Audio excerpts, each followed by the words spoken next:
सर्वांचे लाडके नेते राहुलजी गांधी, काँग्रेस पक्षाचे अध्यक्ष महाराष्ट्राचे नानासाहेब पटोले, बाळासाहेब थोरात, विरोधी पक्षनेते वडेट्टीवारजी, माणिकराव ठाकरेजी, हंडोरे साहेब, आमचे जुने मित्र सतीश चतुर्वेदीजी, सगळेच व्यासपीठावरील मान्यवर आणि बंधू भगिनींनो, आज आपल्या सर्वांच्या समोर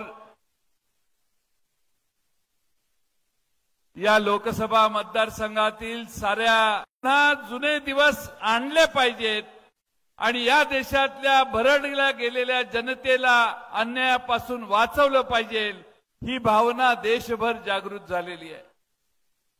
आपल्या जिल्ह्यामध्ये आणि गोंदिया जिल्ह्यामध्ये, भंडारा गोंदिया जिल्ह्यामधल्या या लोकसभेच्या सीटमध्ये यापूर्वी राष्ट्रवादी काँग्रेस ही जागा लढवत होती, पण आघाडी चर्चा करून नाना पटोलेजींच्या आग्रहानं ही जागा काँग्रेस पक्षानं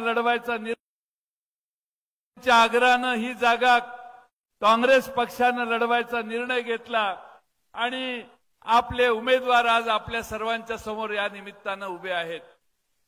मला खात्री आहे, मी काही ठिकाणी सकाळपासून गेलो, राहुलजींना मी विश्वास देईन की या जिल्ह्यातले आणि शेजारच्या जिल्ह्यातले सगळे सामान्य माणसं सांगतात की यंदा या निवडणुकीत हाताचाच विजय होईल, काँग्रेस पक्षच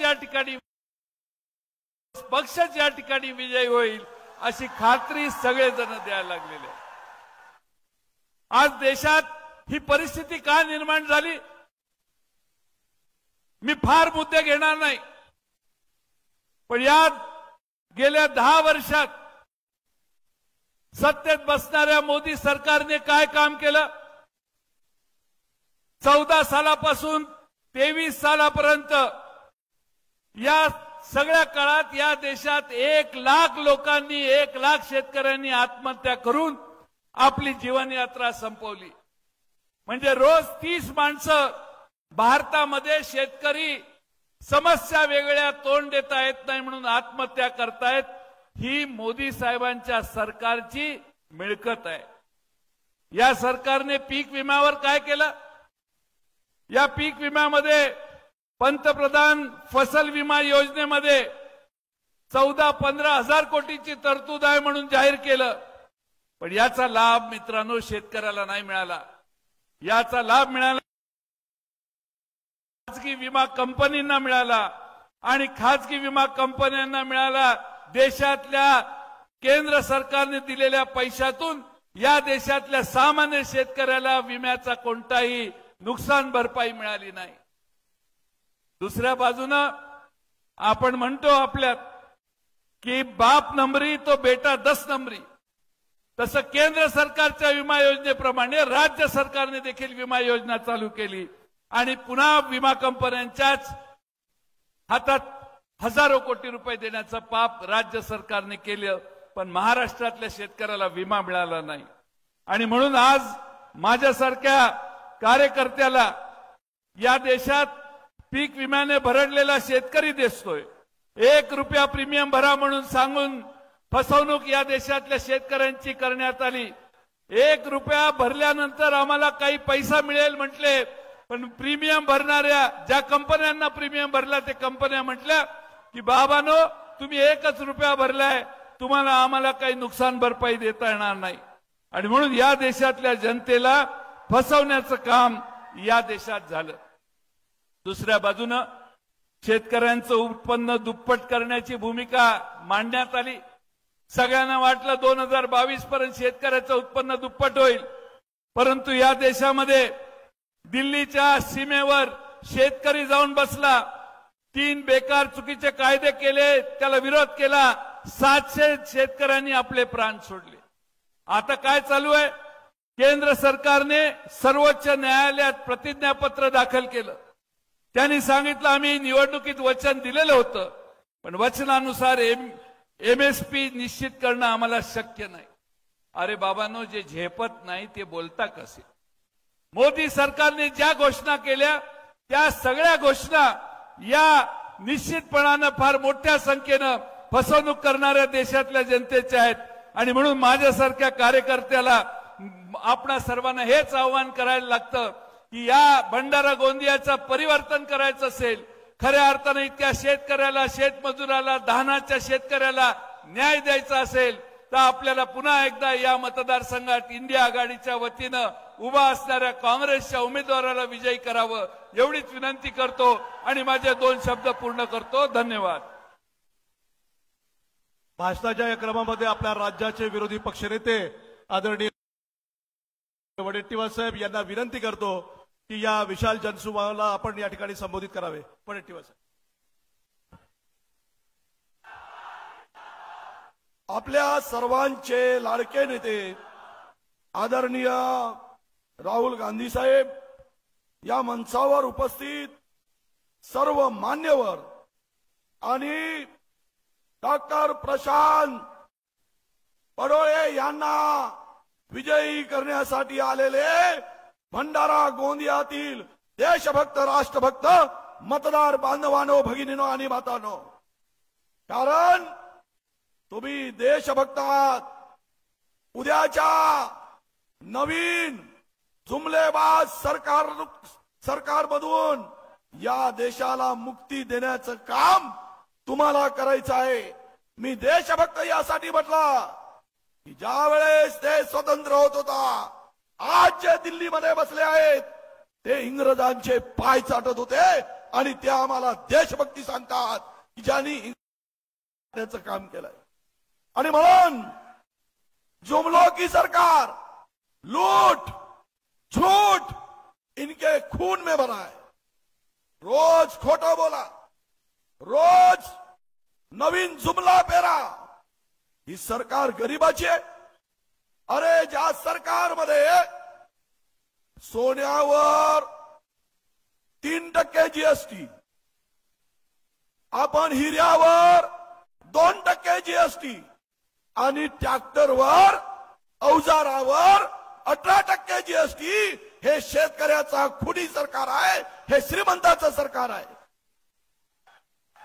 आणि म्हणून राहुलजीने सांगितलं आहे, डरो मत. हामी राहुलजीना विश्वास देतोय. राहुल जी आपको विश्वास दिलाएंगे. विदर्भ के पहले पेश के 5 जगह कांग्रेस महाविकास आघाड़ी जीतेगी, यह हम विश्वास दिलाते हैं. बेवकूफ बनाने का धंधा उठा लिया इन्होंने.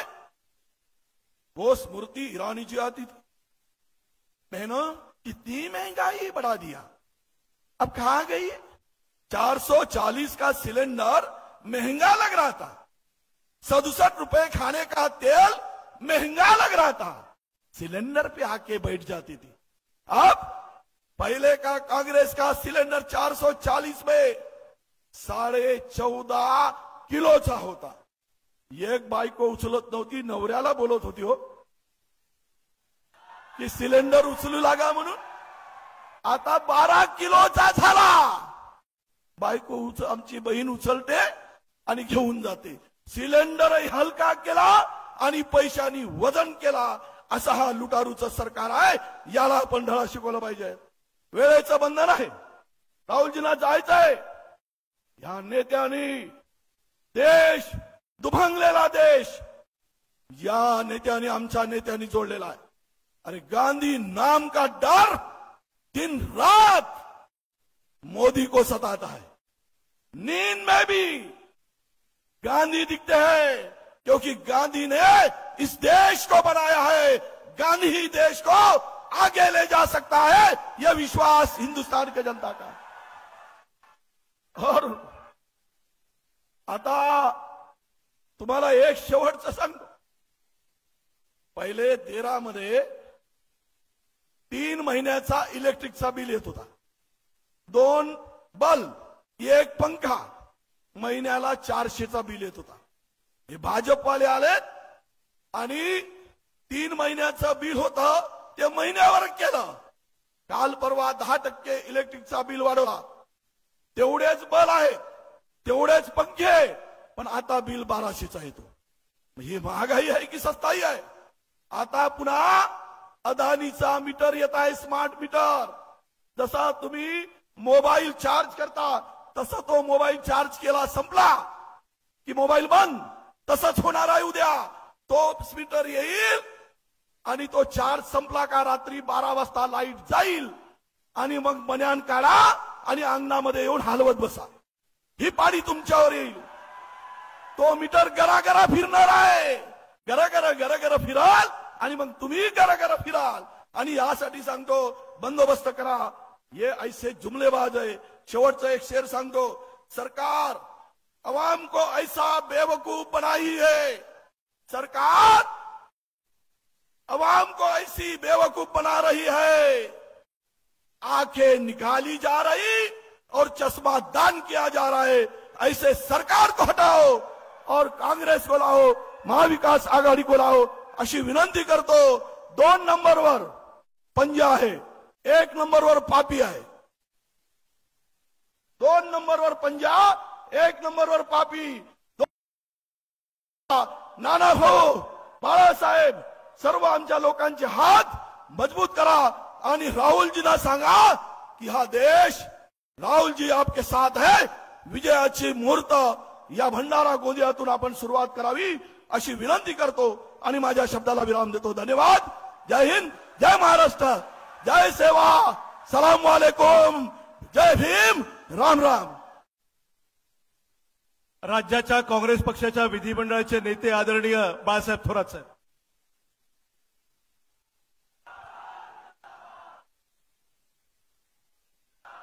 आजच्या या प्रचंड जनसमुदायाला मार्गदर्शन करण्यासाठी उपस्थित असलेले आपल्या देशाचे नेते, आपल्या सर्वांचे नेते आदरणीय राहुलजी गांधी, महाराष्ट्राचे प्रदेश काँग्रेसचे प्रदेश अध्यक्ष माननीय नानाभाऊजी पटोले, माननीय राष्ट्रवादी काँग्रेसचे जयंतरावजी पाटील, आपले विरोधी पक्षनेते विजयजी वडेट्टीवार, उपस्थित असलेले आपल्या सर्व तिन्ही पक्षांचे आणि मित्र पक्षांचे सर्व नेते, सर्व बंधू आणि भगिनी, आजचा हा प्रचंड जनसमुदाय पाहिल्यानंतर काँग्रेसच्या पाठीशी आपण भक्कम उभे आहात आणि प्रचंड विजय हा काँग्रेसचा होणार हे आता निश्चित झालेलं आहे.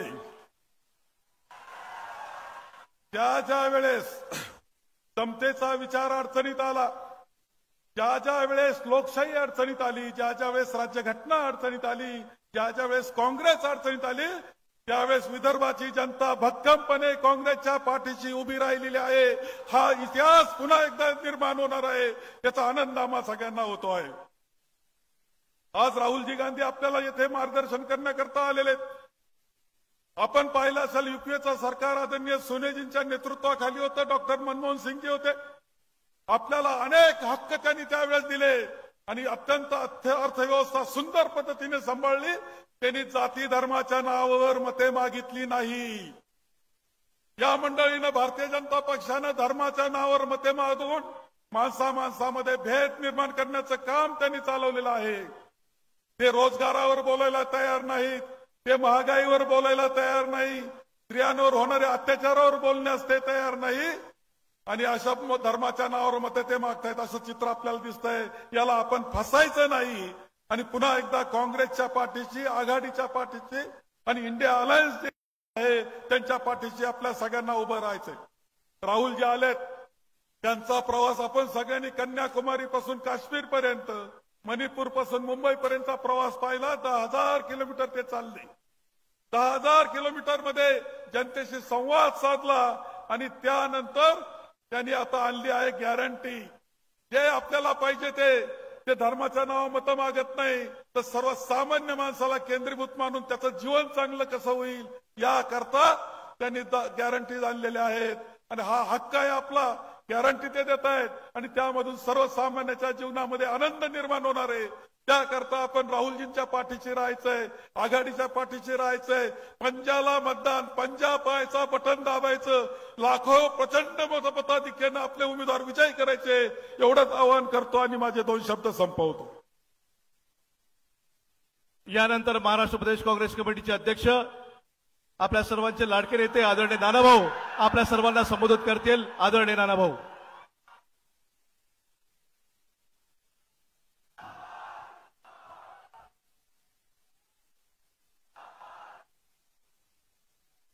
राहुल गांधी, राहुल गांधी।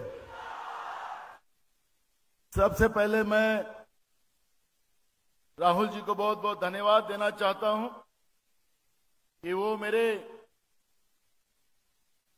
गांव में आए हैं और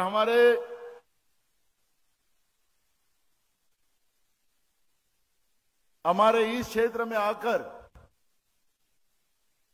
आपका जो जनता का प्यार है वो राहुल जी को देखने मिल रहा है और इसलिए मैं राहुल जी को धन्यवाद करता हूं। और एक बात मैं राहुल जी को बोलना चाहता हूं कि हमारे यहां पर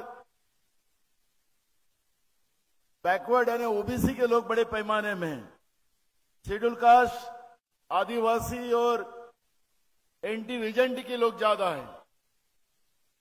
और ऐसे इस क्षेत्र में आपने और पूरे देश के जनता को आपने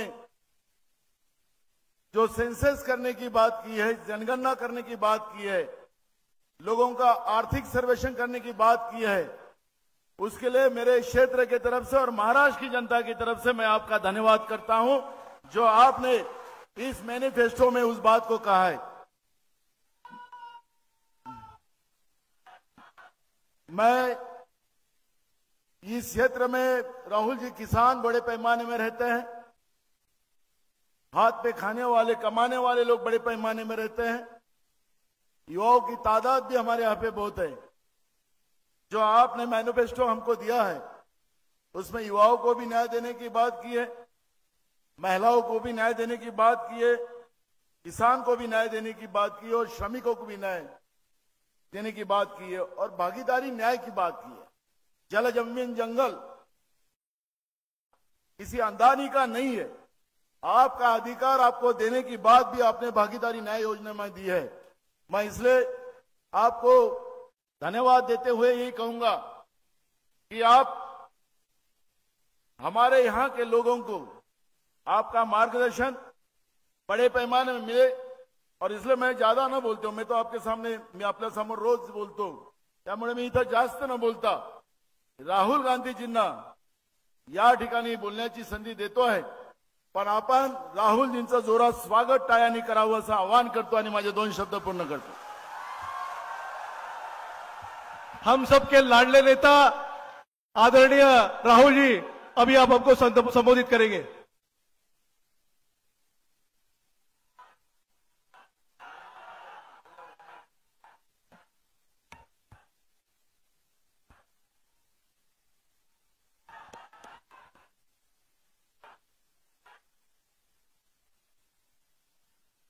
नाना पटोले जी, बाला साहब थोराट जी, विजय वडेट्टीवार जी, जयंत पाटिल जी, चंद्रकांत हंडोरे जी, मानिकराव ठाकरे जी, रवि वडाई जी, विदर्भा के हमारे कैंडिडेट्स प्रशांत पडोले जी, नामदेव किरसन जी, विकास ठाकरे जी, प्रतिभा धनोरकर जी, श्याम बारवे जी, स्टेज पे इंडिया अलायंस के सब नेता, पार्टी के और अलायंस के प्यारे कार्यकर्ता, भाइयों और बहनों, प्रेस के हमारे मित्रों, भैया